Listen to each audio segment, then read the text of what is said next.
Sena Capinang 1 akan menampilkan drama yang berjudul Reina's Birthday. Hasil karya Jehan Andede.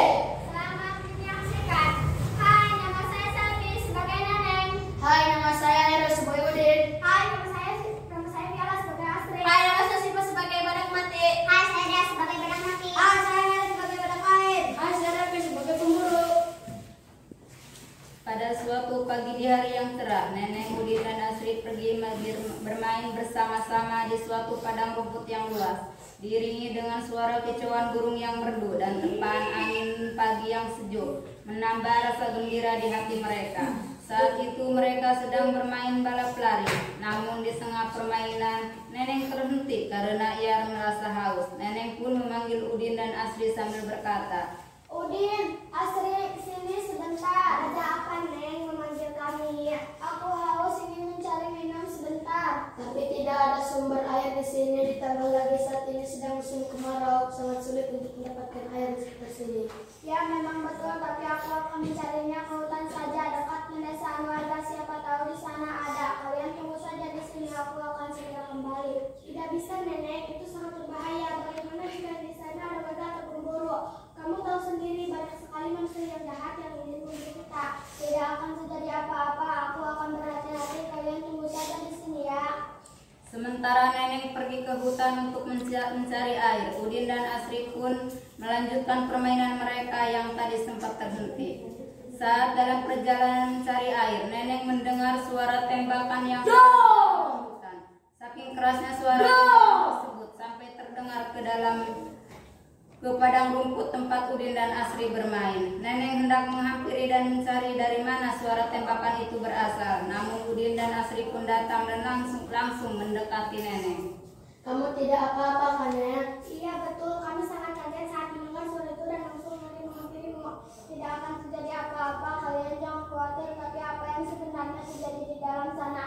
Apakah itu suara tembakan para pemburu yang sedang memaksa kawanan kita? Jika memang begitu, kita harus ke sana dan menolongnya. Jangan, Nenek, itu sangat berbahaya. Bagaimana jika mereka membawa pasukan dan senjata yang banyak untuk mengungsi kita? Tapi betul apa yang dikatakan Neneng, bagaimana jika itu adalah kawanan kita yang sedang diburu oleh pemburu yang kejam itu? Ayo kita lihat saja dulu, hati-hati. Oh, baiklah, ayo kita lihat apa yang terjadi di sana dan kita harus saling menjaga bila sesuatu terjadi pada kita. Mereka bertiga pun langsung berjalan untuk menemukan dari mana asal suara tembakan itu.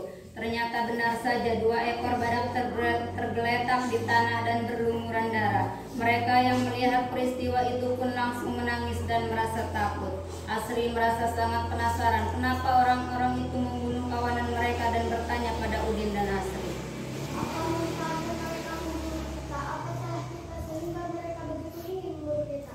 Bukankah seharusnya kita dilindungi dan dilestarikan agar kita tidak punah? Sungguh kejam. Kamu tidak tahu bagaimana dengan tubuh kita ini, yang paling mereka incar adalah cula kita.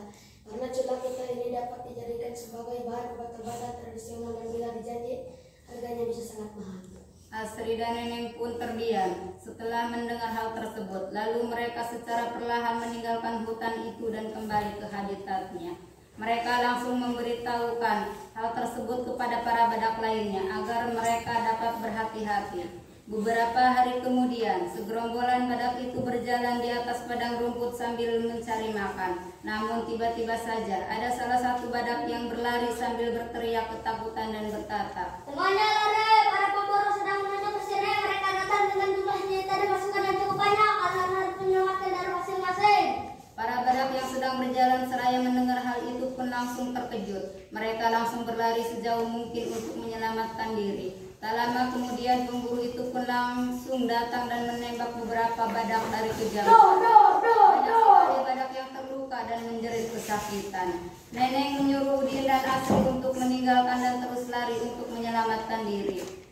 Kalian cepatlah pergi dari sini. Aku sudah tidak kuat lagi untuk berlari. Kumohon jangan pedulikan, kalian harus hidup.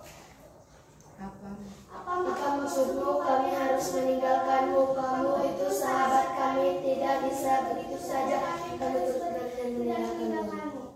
Namun Neneng bersikeras menyuruh Udin dan Astrid pergi meninggalkannya. Hingga Udin dan Astrid pun tidak memiliki pilihan lagi. Dengan berat hati mereka akhirnya meninggalkan Neneng seorang. Tak lama para pemburu itu pun langsung menghampiri Neneng dan menembaknya. Neneng menjerit kesakitan, terus mengalir darah Neneng dan perlahan Neneng pun mulai kehilangan kesadaran hingga tewas. Hutan demi hutan mereka singgahi demi mencari sebuah keamanan dari buasnya pemburu yang terus mengincar mereka. Udin dan Asri terus memikirkan bagaimana menembus kesalahan mereka terhadap Neneng yang telah mengorbankan nyawanya demi sebuah keselamatan. Neneng lagi apa ya di sebelah sana?